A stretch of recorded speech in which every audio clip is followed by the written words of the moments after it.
A lot of the following episode is taken or adapted from a review I written for the website Set the Tape all the way back in February 2021. Which, when listening to in the lead up to reviewing the album, I knew that I'd be talking about in one of these episodes at the end of the year. I'm also quite proud of that review, so a lot of it is going to be from that. So, technically, I'm plagiarising myself. So what album am I actually talking about? Well, I'm talking about Pale Wave's second album, Who Am I, released on that darn label Dirty Hit. They've shown up again, haven't they? Pale Waves are a four-piece from Manchester who combine the aesthetic of an 80s pop goth scene with a bit more of a modern sensibility. They released their debut album, My Mind Makes Noises, in 2018, and whilst I do not want to go into too much detail about that album for reasons that might make a bit more sense a bit further into 2022, non-stall hint, I can't talk about this album without comparing it to the expectations set by their debut. Hi, I'm Chris Haigh, and my album of 2021 is Lady Gaga's Dawn of Chromatica. Chromatica was the album that got me through 2020, and so this high-energy remix album was the cherry on top, a collection of retwizzlings that celebrated the future of queer dance music and the queer community, with artists such as Pablo Vittar, Chester Lockhart and Lil Texas on board.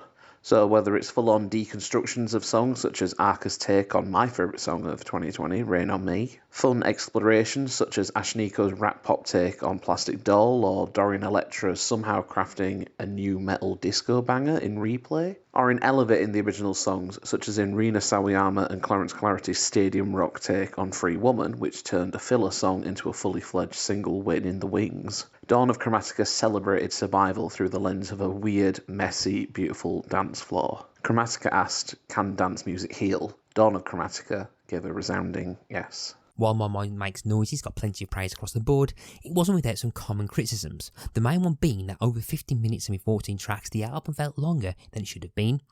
Another was that whilst the sound and songs were great, by the time you got to the end of the album, it felt like it had worn a bit thin.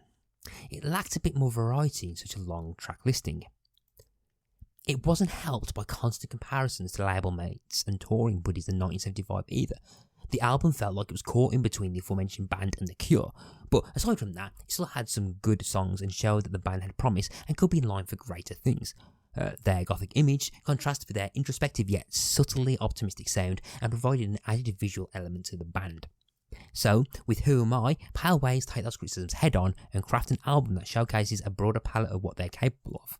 The running time is now just shy of under 34 minutes with 11 tracks.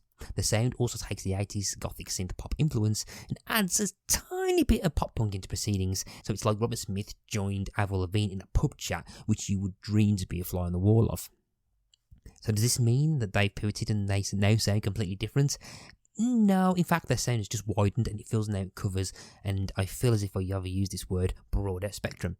Someday someone will get me a thesaurus for Christmas. It's not a complete transformation. As the old Pale Wave sound of yore arrives around the halfway point, it begins to combine with this new sonic element and just works. The band really do feel as if they're exploring new sounds and crafting a new identity to stop those bloody comparisons to the 1975.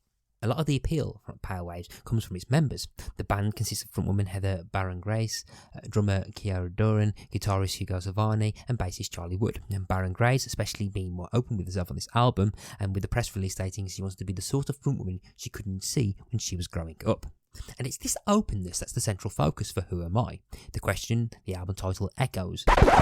Hello, my name is Erin, and I am one half of the podcast Hits Don't Lie, where we come up with funny categories and we rate songs according to that category. So the best album of the year, it would have been really difficult up until a few weeks ago when Adele released her 30 album, and it really just knocked all of my other favorite albums this year out of the water. Before that was released, I was really enjoying listening to Ancient Dreams in a Modern Land by Marina. Also, Planet Her by Doja Cat is really good. And of course, the Montero album by Lil Nas X is a great album start to finish. But when Adele released 30, it really did knock the other albums out of the water. And they're all really great albums. But I enjoyed the Adele album so much, I actually went and bought the physical CD for the first time in about 8 years since I've bought a physical CD. It's an amazing album, and if you've ever been heartbroken or broken up and had to start over, there is a song for every moment and every mood of that process, and I think it's truly genius from start to finish. So that's my pick for the album of the year, Adele 30.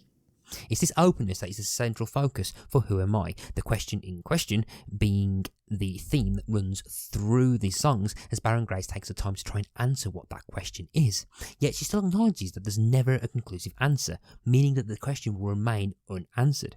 I've always been someone who loves the sound of what I refer to as happy sad songs, where the lyrical content and themes may not be as upbeat as the music suggests. Who Am I has this in droves, with catchy indie pop songs that happen to explore depression and introspection. Key song that highlights this growing openness is the single She's My Religion, in which Baron Grace sings about being in a same-sex relationship and has a real-life partner in the video. And if you want to see the impact that this has had for the LGBTQ plus community, just look at the YouTube comments and Instagram comments. The rest of the album continues to help solidify this new outlook and tweak in sound. Lead single Change brings on the noughties influence in a nice catchy pop punk chorus, whilst Fall to Pieces brings forth Memories of the Spirit Room by Michelle Branch, which is going to be a map pick one day, I swear. I love that album. Slight detour, but yeah, The Spirit Room is a bloody great album and I love that album. And I want that to be a map pick at some point. Another single, Easy, continues to be about love and the change within you that happens because of it. It's also the song of the album that sounds like it would fit very closely on My Mind Makes Noises, bringing you back to that kind of familiar territory. Influences are on their sleeve throughout. Wish You Were Here sounds exactly like it was on Let Go by Avril Lavigne. You Don't Own Me has shades of Linkin Park in its verses, and I Just Need You reminds one of Vanessa Carlton. The album decides to close on title track Who Am I, and this one adds new style to proceedings. It's a piano ballad that summarises the themes of self-discovery from the previous 10 tracks. It's a show closer and gives the album finale as more musical elements build in throughout. Who Am I builds on what Pale Waves had done before, taking on the dual narrative of Baron Grace discovering himself and the band discovering themselves. Their sound is expanded and is giving them a sophomore album which surpasses their debut, and from the sounds of this album I look forward to one, seeing them live when they go on tour February next year, and just seeing what else they're capable of afterwards, because they're constantly expanding and experimenting, so I can't wait to see where they go from here. And that's why they're my fourth favourite album of 2022.